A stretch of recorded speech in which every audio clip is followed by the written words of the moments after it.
I mean, it's just watching that transformation of the company. Yeah, it's been massive. So I'm from West Virginia, and growing up there, I got to know Melvin Forbes, who was the founder and owner of New Ultralight Arms. 2 years ago, Wilson Combat acquired New Ultralight Arms, and now we produce that rifle.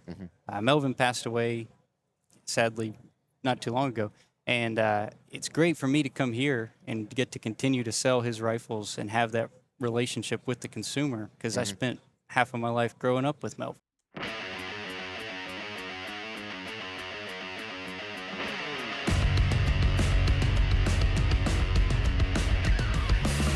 Hello again, everyone, and welcome back to another episode of On the Range Podcast with Hogg Tactical and Kelley Defense. I am Mark Kelley from KelleyDefense.com, and joined with me, as always, is my co-host and friend from Warhawk.com, Rick Hogg. How's it going, buddy? Man, Mark, it's going great. Big shout out to Recoil Magazine. Thank you for the invite out here to CanCon 2025 here in South Carolina.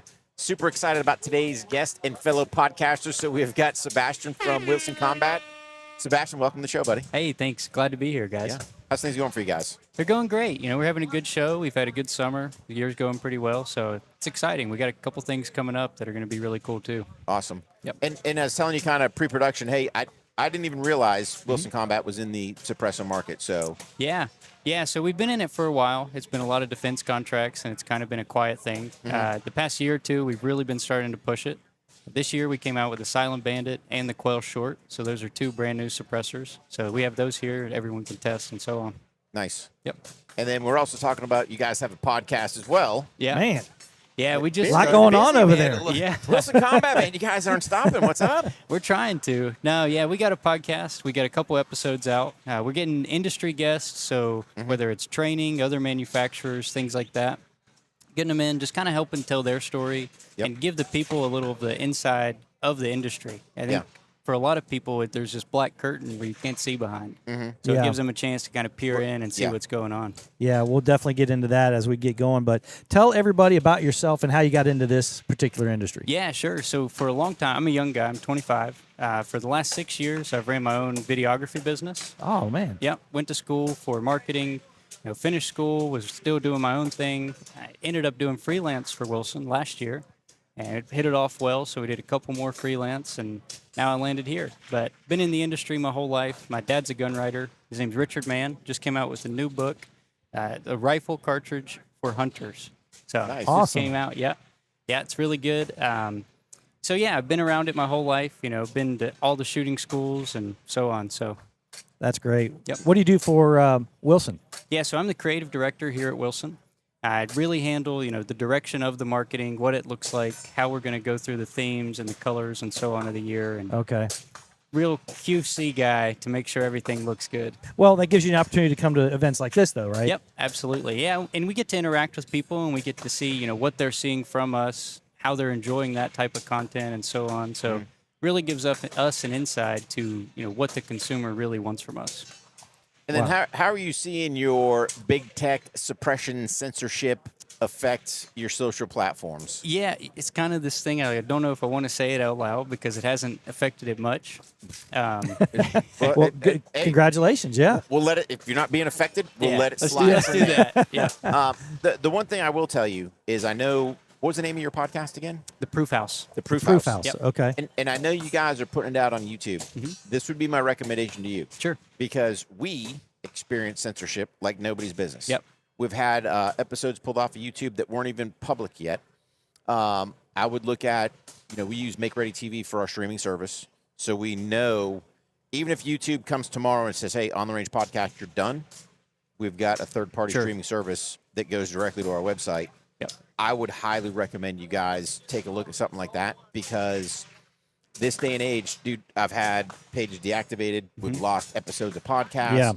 It is just, we're a targeted industry. Sure. We won't mention your name again during this segment. We're using the nasty C words here, but keep up the great work. But just things to think about, man, because there's nothing worse. Like we were talking with Carl from Tactical Rifleman. Yeah. Dude, He's getting hammered, too. He's got almost 900,000 followers on YouTube. His page is on the brink of being freaking shut down. Yeah. Right? So, Yeah, and we've experienced that. So something cool that kind of ties into that. We're going to start essentially a club for our consumers. It's a membership fee and so on. But not only do you get exclusive content, you're going to get discounts. You're going to get updates on new products before anyone else. You'll get a chance at a pre-sale for products that haven't come out. So be a really good way to kind of transition from that YouTube platform into our own. So Yeah.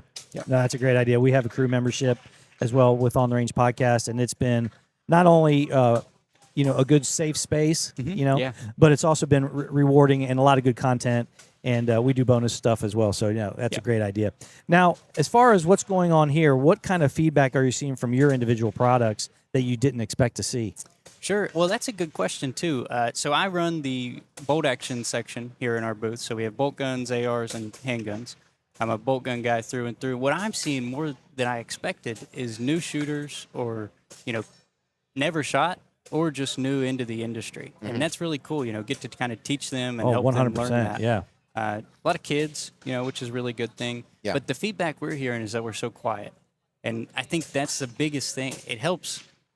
I shouldn't say that. The bay we're in is loud, but we're very quiet. So say no more. Yeah. Say no more. yeah, but that's it. They're short, they're light. It's a really good platform, and they're very quiet. So we're getting a lot of that. That's cool. And when you think about the name Wilson Combat, you think of your classic 1911. That's really where your roots come from. Yep. But now to watch you guys into ARs, into bolts, into cans. Yep. I mean, it's just watching that transformation of the company. Yeah, it's been massive.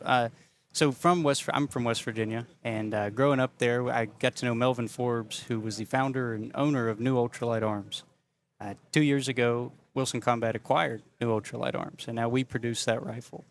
Melvin passed away, sadly, not too long ago, and it's great for me to come here and get to continue to sell his rifles and have that relationship with the consumer, because I spent half of my life growing up with Melvin, so I can tell him all the things that went into it. That's awesome. And that's awesome. What a great story, sharing that lineage, right? Yeah. So I don't know if you've done a podcast episode on that or not, but that'd be a There you perfect go. podcast episode. Hey, keep his memory alive. Yep, Yeah. absolutely. Right? Hey, this is, what I learned from him about the rifle. That's awesome. Good for you guys. on Yeah, that. luckily, before he passed, actually 6 years ago, we hadn't acquired him yet, and I sat down with Melvin and filmed a 2-hour-long interview. Wow. Dude. And he told me, he gave me a hug. He said, one day you'll use that for something. And we put that out over the summer when we did his tribute rifle. Oh, man. Good for you, buddy. Yeah, it was great.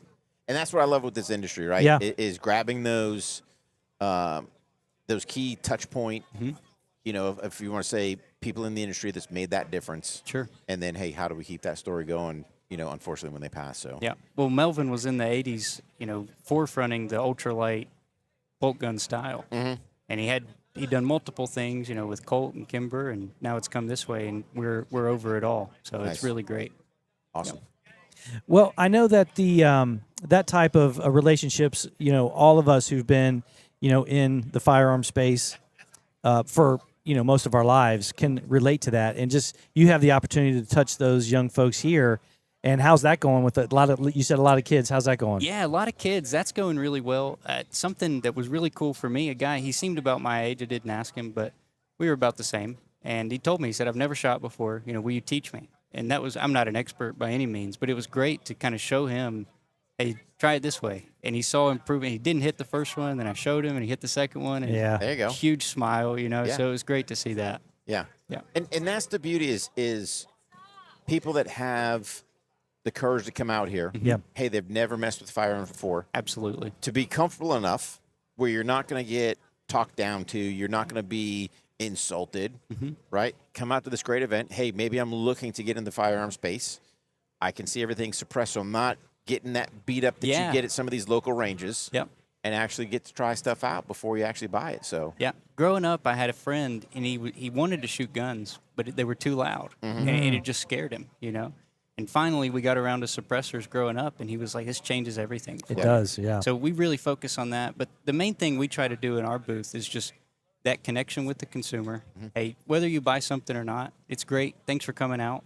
We can help you in some way. That's great. But helping that community grow of the firearms and outdoor industry, that's what we're here to do more than anything. yeah, no, and that's awesome. And when you look at just the heritage that Wilson Combat has, and guys, viewers, listeners out there, if you haven't dug into the things that Bill did pioneering, building this 1911 and how he came up with the whole Wilson Combat brand. And shout out to Bill for it, because if you look at Wilson Combat, that's his last name, right? Similar to Warhawk, Tactical, Kelley Defense. That's right. Love these companies that plug the names in, right? Yeah. But yeah, I mean, just innovative stuff there. So glad to see you guys, continuing moving forward. Absolutely. And we pay a lot of homage to that. We keep that close in mind. We came out with a new double stack last December. It was a Project One, and it's an integrated comp. It's got ported barrel. It's a really nice system, and that's kind of taking that same innovation of what Bill did back in the 70s and forefronting it into the early to mid 2000s now. Yeah. Dude, that's awesome. Yeah. So anything that you can give out that's not any kind of a secret to what's coming next? Yeah, there's a lot of improvements coming. You can stay on the lookout for some more double stack stuff. We've got a couple things with the bolt gun they're little niche markets, but for those who are interested, they're going to see it and it'll blow them away. It's something they've never had before in that industry, or niche, I should say. So that's really good for them. And then Division 77 is our off branch. It's similar to a AMG or a Shelby Mustang. It's kind of our racing division. And we did Project 1 that I just mentioned last year. So Project 2 is on the it's coming up pretty soon. So that'll be another really innovative gun. You threw out some big words, AMG and Shelby. I want to see this thing run, man. Well, you should. You should check it out. It's great. And I think the best way to put it, there's been a bunch of articles. Richard Nance, he gave the best one, and he said that it's a cheat code and that it takes an inexperienced shooter and helps bump them up a level. And it takes that experienced, maybe professional shooter and gives them an advantage as well. Wow. So I've shot a lot of handguns. When I shot it, I looked at the guy beside me and I said, what is this? I had no clue, So it was definitely innovative, and Project 2 will be the same. That's cool. Wow. Yeah. So throw out that website. Tell us where people can find you.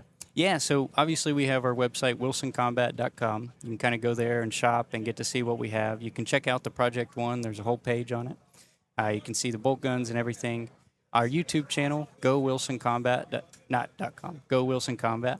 That's just there's a lot of educational stuff. There's a lot of training. There's a lot of behind the scenes.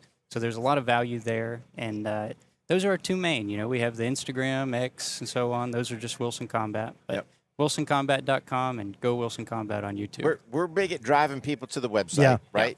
You guys control that. From there, hey, if they've got any offshoots they want to catch out the YouTube, the socials, that's good. Yep. Because, again, we've been snake bit. I just tell everyone, your website is your moneymaker. Yep. And so many of us have been snake bit by that. Yeah.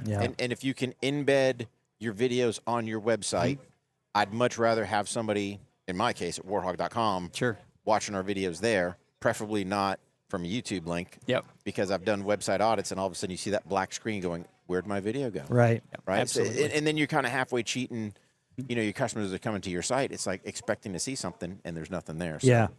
Yeah. Like I said, we've got a cool plan coming up. We're hoping to get that Q2, Q3 of next year. So that'll be a great opportunity. Get your discount, get the exclusive content, see things coming out. So be on the lookout for that as well. Are you guys running that through a third party like Patreon, or are you guys doing that all in-house? Or is that something we can't mention? No, we can mention it. It's just undecided currently. Okay. We're kind of exploring, like you're saying, Patreon, but also hosting it our own. If you've got the ability to host it, we dabble with that. I think any time that you can host on your own, the more control you have, because, of course, Patreon's going to want to cut. Exactly. Right? And then how much are they going to, have all this where if you just drive everyone, hey, man, you want to be a member? Boom. Go to Wilson Combat. There it is. Yep. End of story. You're done. So. Yeah. But no, we're excited for that. So we hope we get that running, and we'll see I how hope it you goes. do too. That's cool, man. And the content itself, but everybody's coming to your website as well and being familiar with it. It's going to be great. So can't wait to see that. As a matter of fact, if you ever want to come back to On the Range podcast, that'd be great. And launch some of this stuff and do some long form stuff. Love to hear some of that legacy story. Oh, dude, some more of that. That'd be a great show. That to me is the lost history, right? And how do we keep that history alive? Yep. It was funny because we had a guest earlier that escaped the Soviet Union. Yeah. And you say, gosh. you say the word Soviet Union, people go, what? What's like that? legit, Yeah, like legit, but, like yeah. don't understand. Yeah. You Yeah. know, so you know, man, absolutely get you back on and share stories. That'd be awesome. Yeah, I'd love to. I Cool. do have quite a few stories, but they're all hunting. So yeah. Hey. Hunting, that's fine. Yeah, we love right? that. But it's the people that have formed this industry to make it to where it's at, Yeah. you know, currently. So. Yeah, it's great. Well, and the legacy to Bill, you know, Yeah. Bill didn't redesign and reinvent the 1911 magazine, we wouldn't have an efficient 1911 magazine today. No. So it all starts there. Oh yeah. Wow. Yep. Crazy. Unbelievable. Well, thanks for being here, pal. Yeah, thank you guys. For all of you who joined us today, thank you for making us part of it. Make sure you go to ontherangepodcast.com because the show continues on the crew members page, Rick. For the rest of you guys, don't forget, be an athlete, be dangerous, and we'll see you on the range.